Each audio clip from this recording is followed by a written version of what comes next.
Wolf Messing is a legendary and controversial figure. Once, during one of his sessions, Wolf Messing encountered something so frightening that after that, he refused any experiments related to the summoning of spirits. He believed that there was a thin line between worlds and that one could only cross it with extreme caution. There are doors that are better not to open. He and his students said that behind these words, there was an experience that could not be explained by logic. Messing was called a man who sees what is inaccessible to others. From early childhood, he showed unusual abilities.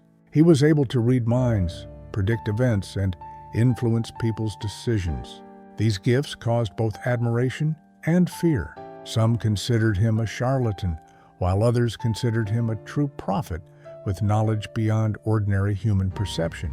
But with all his mystical power, he was sure of one thing: the world of the dead is not a place for the curious.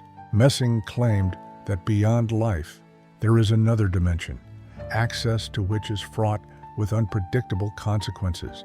He warned that an excessive desire to penetrate this secret could lead to irreversible consequences for his students. A psychic spoke harshly and without compromise. If you cross this line, you will disappear forever because there is no return from there. These words were not just a warning, they sounded confident, from a man who knew more than others. Messing claimed that he had repeatedly felt a touch from the invisible world, but always exercised caution, knowing that curiosity could become a fatal mistake.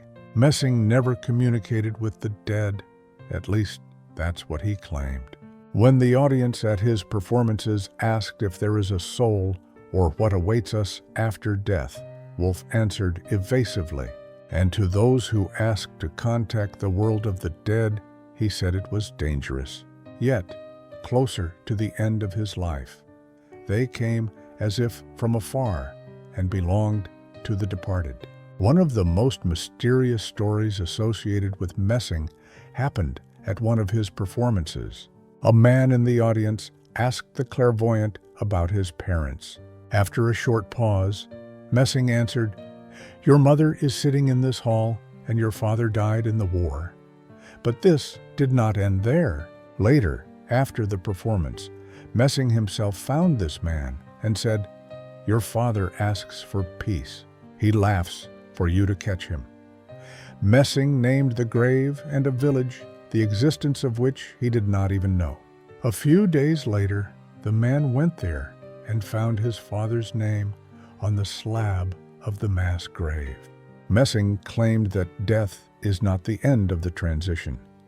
Therefore, even after the death of his wife, he spoke of her as a living person, as if his wife had just walked out the door. This was a waste.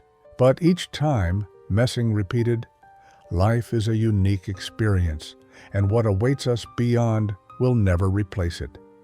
Many people admired his clairvoyance. I don't have anyone to envy. My talent is worse than any categorical work. At least there is an opportunity to escape. But you can't escape from yourself. Many people were so fascinated by the talent of this man that they believed him unconditionally. Messing himself admitted that sometimes he saw something that made him tell even the closest people a lie. When Wolf lived in Poland, one acquaintance who had lost a very valuable thing turned to him for help. He asked Messing to find it, and in case of success, the man promised a large reward. He was sure that this thing had been stolen by one of the servants. To find the culprit, the clairvoyant received a list of all the servants. He was instructed to spend the whole day in the house and listen to the thoughts of its inhabitants. The owner did not want anyone to know what was happening, so he introduced Messing to the artists. All day he wandered around the large mansion with an album and a pencil in his hands. But instead of sketches, he wrote down the thoughts of the servants. They were very different. Messing admitted that some of the servant's thoughts were so indecent that his face turned red. The day was already coming to an end, but he still could not get on the trail of the kidnapper. The next day, the owner's wife arrived at the house with her maid. As soon as Messing met the maid with his eyes, he realized that his search was over. But it also became clear to him that she regretted what she had done. She had committed this crime because her father was seriously ill. All the family's savings had been spent on his treatment, and the girl's parents were in a dire situation. The maid decided to steal, but the next day she repented.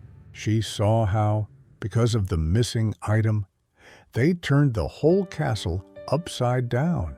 Now the girl understood that it was impossible to slip it away unnoticed. It would certainly arouse the owner's suspicion. The girl's story touched him, and the seer promised to help her. He decided to hide the item himself in some unusual place and then find it with the help of his abilities.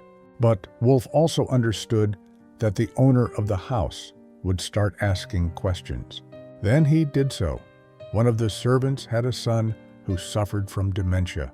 Wolf understood that the owner would not ask this unfortunate man when the culprit was found.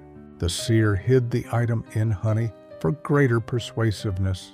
Other items, such as a silver thimble, a teaspoon, and other small objects, were also placed there to complement this treasure. Now it made the desired impression.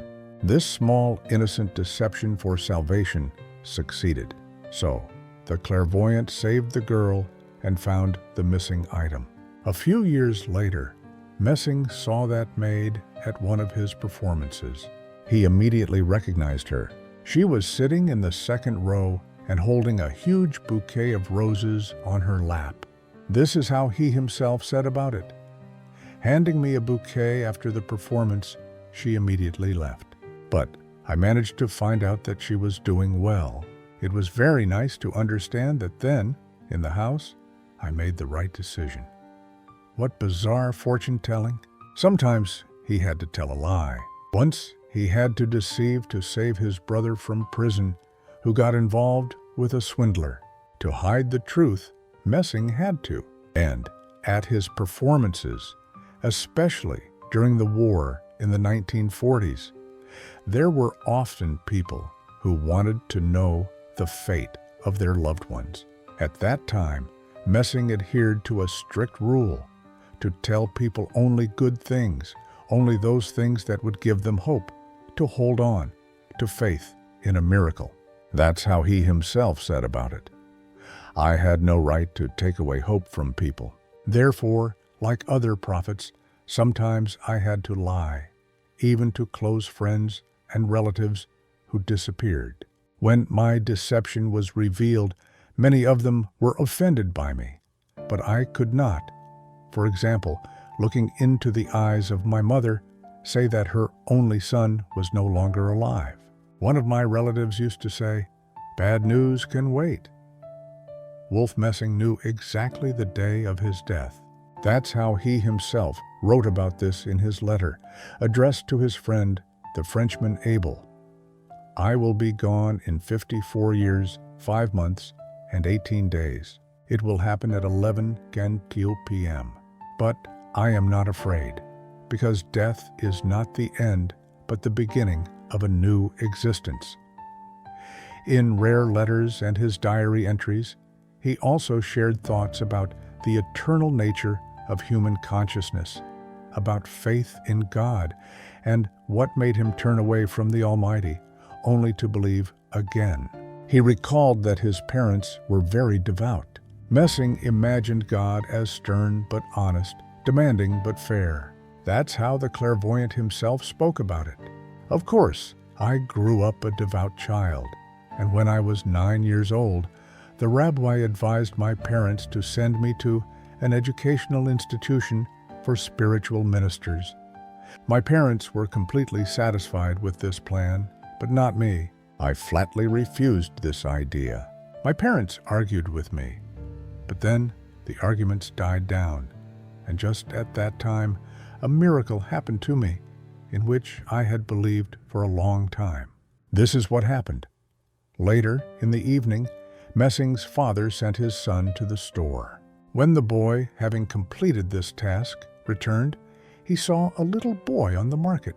He took him for a messenger from heaven and loudly said, "I am sent to you from above to tell you that your life should be dedicated to service.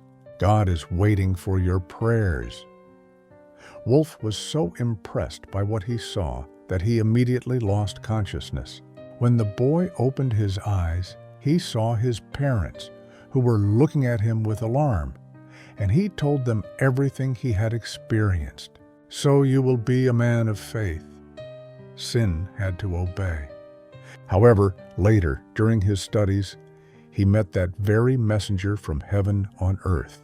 He turned out to be an ordinary person. Messing's father had paid him to play the role of the messenger. Wolf said, "It turns out my father deceived me. If my closest person is capable of this, then who can I trust? It means that everything I was taught was also a deception. Therefore, there is no God. Could he have allowed this to happen if he had been honest and fair?" Wolf Messing decided to run away from his educational institution and from his parents. However, the young man's pockets were empty, and so was his stomach, presenting his first problem. The fugitive was going to solve this by breaking into the donation mug, where believers threw their offerings. But there was too little money in it. This is how he talked about that period. "I did these terrible things with the words, 'There is no God,' so now everything is possible." Then he went to the train station. He saw someone's field along the way and dug up some potatoes. After making a fire, he baked them in the coals. Having eaten his fill, he arrived at the station and boarded the first train that was going to Berlin. Since the young man didn't have enough money for a ticket, when he got into the carriage, he climbed under a bench. The train started moving, and soon after, the carriage door swung open, and what Messing had been so afraid of happened. This is how he himself talked about it. The conductor entered the carriage. He looked under the bench and said, "Your ticket." I grabbed a scrap of newspaper from the floor and handed it to him with all the strength of my mind. I wanted him to take this dirty piece of paper for a ticket. A few moments passed, and the ticket was punched. The conductor asked, "Why are you traveling without a ticket under the bench?" This is how my ability to suggest first manifested itself. In Berlin, Messing met a psychiatrist, Franz Abel, who was the first to call him a clairvoyant. Abel never tired of encouraging Messing to develop his abilities and not let them disappear. Wolf recalled that for this, he walked around the market every day and tried to read the thoughts of the saleswomen in amazement. He believed in the existence of a creator, but now that belief seemed entirely different to him. He said, "You asked me if I believe in God. I will honestly say that I do not believe in those wretched images of the Creator that are created in religions. I just know that He exists, but He is not at all like He is painted on canvases. He cannot be known and cannot be imagined, as you cannot see the whole earth at once." Messing had the ability to predict death, including his own. He knew the day, the hour, and even the circumstances under which he would leave this world. He called this gift his personal curse. On the eve of his death, Messing spent the night alone, rejecting the offer of friends to come and support him. He said, "I need to be alone. I have an important conversation." With whom exactly was he speaking? The psychic kept this a secret. The next morning, already in the hospital, Messing seemed like a different person. He had a dull look and a quiet voice, as if all his strength had left him. Before his death, he wrote a note. "Today I will leave. There will be no pain."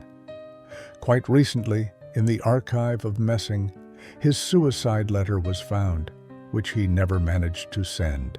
When researchers carefully studied it, They were shocked because, in it, the great clairvoyant revealed the true secret of the posthumous existence of man. Don't be afraid, but we are not here. In fact, we exist in the mind of God. Therefore, all who have died still continue to live, but in other realities. And we will all meet them sooner or later. Write in the comments. Do you agree with the opinion of the outstanding medium? Also, like and subscribe to the channel so as not to miss new releases. Thank you very much for watching, everyone. Long life and goodness.